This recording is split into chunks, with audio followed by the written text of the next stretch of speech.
There are two sides of rhombus OABC lying entirely in the first और third quadrant. जो rhombus है उसकी चारों साइड्स इक्वल होती है, नाम है OABC। आपको डायग्राम में दिख रहा है ओरिजिन ABC। इस rhombus को मैंने पूरी तरीके से फर्स्ट क्वाड्रेंट में बनाया, चॉइस था कि आप इसको थर्ड में भी बना सकते थे। आगे इन्होंने कहा है this is of area, area है, यहाँ पे आर नहीं चाहिए, ये एरिया है, equal to 2 square unit. Very good, इसका हमें एरिया बता दिया गया है। और इसकी दो साइड्स की रेशियो ये दिया है इक्वेशन, एक है y इक्वल्स टू x/√3 और दूसरा है y equals to √3x। Obviously ये इसका इक्वेशन है y इक्वल्स टू x/√3 और ये है y equals to √3x। Sir how did you came to know about this? बेटा ये O से जो लाइंस पास हो रही है, OA और OC, they are the lines passing through origin having an equation of y equals to mx। दूसरी जो दो लाइंस है AB और BC, ये जो साइड्स ऑफ रोम्बस है वाइट वाली, वो ओरिजिन से पास नहीं हो रही, तो उनके तो ये इक्वेशन हो ही नहीं सकते। सेकेंडली आप जानते हैं कि y equals to mx pattern में m क्या होता है? tan theta. tan थीटा कैसा फंक्शन है? इंक्रीजिंग फंक्शन है। छोटी वैल्यू पहले आएगी छोटे एंगल के दरम्यान, बड़ी वैल्यू बाद में आएगी बड़े एंगल के दरम्यान।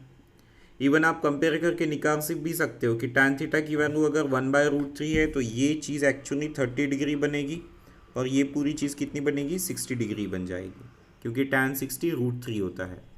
तो इतना सब कुछ जनरेट करते हमें आना चाहिए। फिर कह रहे हैं कि then the possible coordinates of B are, तो ये जो बी है उसके कोऑर्डिनेट्स आपको पता करने हैं। We'll try to do that. जो पता है वो तो लिखते हैं, ओरिजिन के कोऑर्डिनेट 0 0। अब आपके पास ओ ए जो है उस लाइन का ऑलरेडी इक्वेशन दिया है। एनीवेज हमने इक्वेशन से एंगल जनरेट किया और ये रोम्बस है ना। तो रोम्बस है जिसका एरिया भी हमें दिया गया है।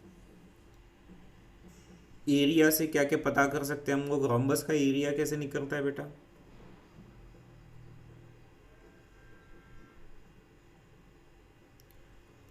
हाफ टाइम्स डायगोनल का प्रोडक्ट हो सकता है,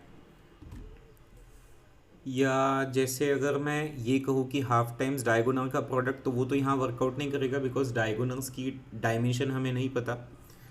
दूसरा चॉइस ऐसा हो सकता है कि अगर आपने इन दोनों को जोड़ दिया तो ये ट्रायंगल और ये ट्रायंगल दोनों इक्वल एरियाज के होंगे और इन्हीं को मिलाकर टोटल आपका एरिया ऑफ रोम्बस बनता है। ये हो सकता है कि area of rhombus equals to twice area of triangle O A C. अब ये ओ ए सी के पीछे क्यों पढ़ा हूँ?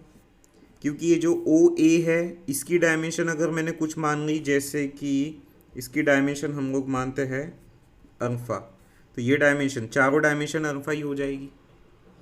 अब इनके बीच में एंगल कितना है? 30 डिग्री।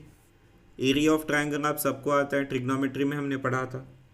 कैसे हो सकता है? 2 टाइम्स हाफ, जो भी दो डायमेंशन आपको पता है उनका प्रोडक्ट एंड साइन ऑफ उनके बीच में जो एंगल इंक्लूडेड है वो।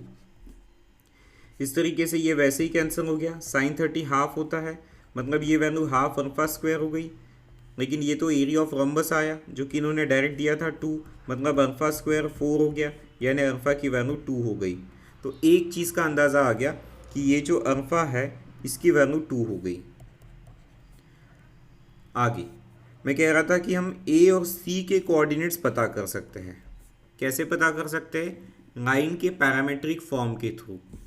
ये ओ एक लाइन है और लाइन में अगर आपके गिवन पॉइंट और अननोन पॉइंट के बीच का डिस्टेंस आप जानते हैं और एंगल विथ एक्स एक्सिस जानते हैं तो बात बन जाती है।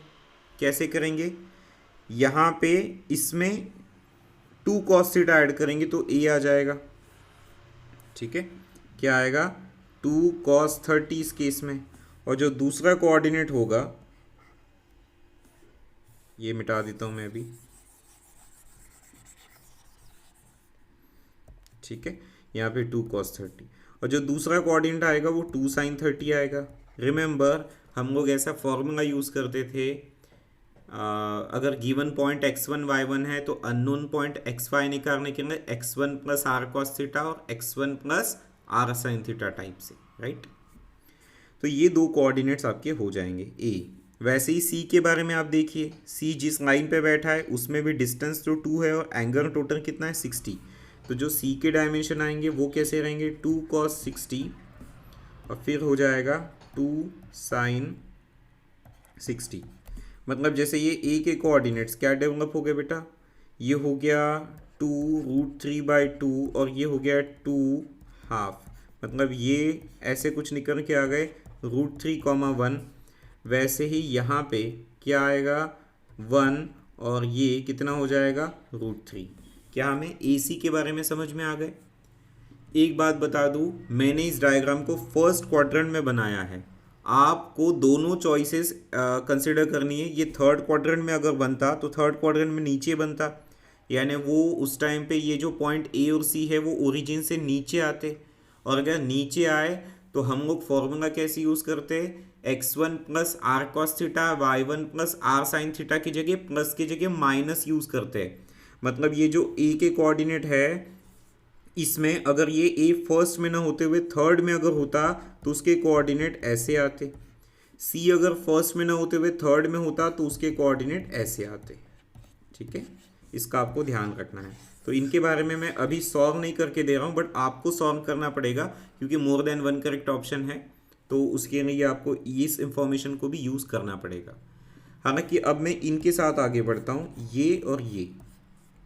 अब क्योंकि मेरे पास AC आ चुका है, मुझे अगर B फाइंड आउट करना है तो I do have a golden choice कि मैं OB को ज्वाइन कर दूँ। यहाँ मुझे M मिला। M is a mid point of both the diagonals because rhombus is a parallelogram जिसके डायगोनल्स एक दूसरे को बाइसेक्ट करते हैं। So what I was talking about, अगर आपको A पता है, आपको C पता है, तो आपको इसका मिड पॉइंट आ जाएगा। अब नेक्स्ट आप देखिए, अगर आपको O पता है, आपको मिड पॉइंट पता है, तो आप B भी निकाल सकते हैं। That's the thing you have to do. मतलब पहले कॉम्बिनेशन में ये पकड़ के M निकालो, उसके बाद में O और M के डेवलपमेंट से B निकालना by using mid point formula. Next combination ये पकड़ीजिए AC का, यहाँ से एक मिड पॉइंट आएगा और फिर O M डैश और फिर B, मतलब मिड पॉइंट फॉर्मूले से वापस आपके B के कोऑर्डिनेट आएंगे। तो ज़रा चेक कर लीजिएगा कि किस ऑप्शन में आपके आंसर्स मैच होते हैं, ठीक है। I leave it up to you.